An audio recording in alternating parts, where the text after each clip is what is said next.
മറിഞ്ഞ് മകൻ മരിച്ചു. മലപ്പുറം വാഴയൂർ സ്വദേശി റിയാസ് റമദാനാണ് മരിച്ചത്. ഹജ്ജിനിടെ കാണാതായി മരണപ്പെട്ട പിതാവിന്റെ കബറടക്കത്തിനെത്തിയതായിരുന്നു. ത്വായിഫിൽ വെച്ചുണ്ടായ അപകടത്തിൽ ഭാര്യയും 3 മക്കളും ചെറിയ പരിക്കുകളോടെ രക്ഷപ്പെട്ടു. ഹജ്ജിനിടെ കാണാതായി മരണപ്പെട്ട മലപ്പുറം വാഴയൂർ തിരുത്തിയാട് സ്വദേശി മണ്ണിൽ കടവത്ത് മുഹമ്മദ് മാസ്റ്ററുടെ മകനായിരുന്നു റിയാസ് റഹ്മാൻ. മുഹമ്മദ് മാസ്റ്ററുടെ ഖബറടക്കം ഇന്നലെ മക്കയിലെ ജന്നത്തുൽ മുഅല്ലയിൽ പൂർത്തിയാക്കിയിരുന്നു. ഇത് കഴിഞ്ഞ് ഇന്ന് കുവൈത്തിലേക്ക് മടങ്ങുമ്പോഴാണ് ത്വായിഫിനടുത്ത് വെച്ച് റിയാസ് ഓടിച്ച വാഹനം മറിഞ്ഞത്. അപകടസ്ഥലത്ത് വെച്ച് തന്നെ റിയാസ് റമദാൻ മരണപ്പെട്ടെന്നാണ് വിവരം. 45 വയസ്സായിരുന്നു. കുവൈത്തിലായിരുന്നു ജോലി. റിയാസിന്റെ ഭാര്യയും 3 മക്കളും പരിക്കുകളോടെ രക്ഷപ്പെട്ടു. ത്വായിഫിൽ നിന്നും റിയാദിലേക്ക് പോകുന്ന വഴിയിലെ മൂയ ആശുപത്രിയിലാണ് ഇവർ ചികിത്സയിലുള്ളത്.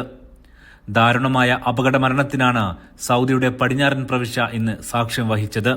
ഹജ്ജിനിടെ മിനയിൽ വെച്ച് കാണാതായ പിതാവ് മുഹമ്മദ് മാസ്റ്റർക്കായി ദിവസങ്ങളോളം റിയാസ് സൗദിയിൽ ചിലവഴിച്ചിരുന്നു.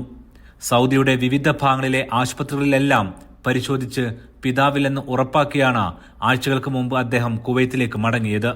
പിന്നീടാണ് ഇദ്ദേഹത്തെ കണ്ടെത്തിയതായും മരണം സ്ഥിരീകരിച്ചതായും മക്ക പോലീസ് അറിയിക്കുന്നത്. ഇതോടെ റിയാസും കുടുംബത്തോടൊപ്പം ഖബറടക്കത്തിന് എത്തിയതായിരുന്നു. ഇന്ന് നാട്ടിൽ പിതാവിന്റെ മയ്യിത്ത് നമസ്കാരം കഴിഞ്ഞതിന് പിന്നാലെയാണ് മകന്റെ മരണവും എത്തുന്നത്. റിയാസിന്റെ അനിയനും കുടുംബവും കുവൈത്തിൽ നിന്നും മക്കയിലെത്തി ഇവിടെയുണ്ടായിരുന്നു. ഇവർ ആശുപത്രിയിലേക്ക് എത്തിയിട്ടുണ്ട്. Aftabur Rahman, media 1, Riyadh.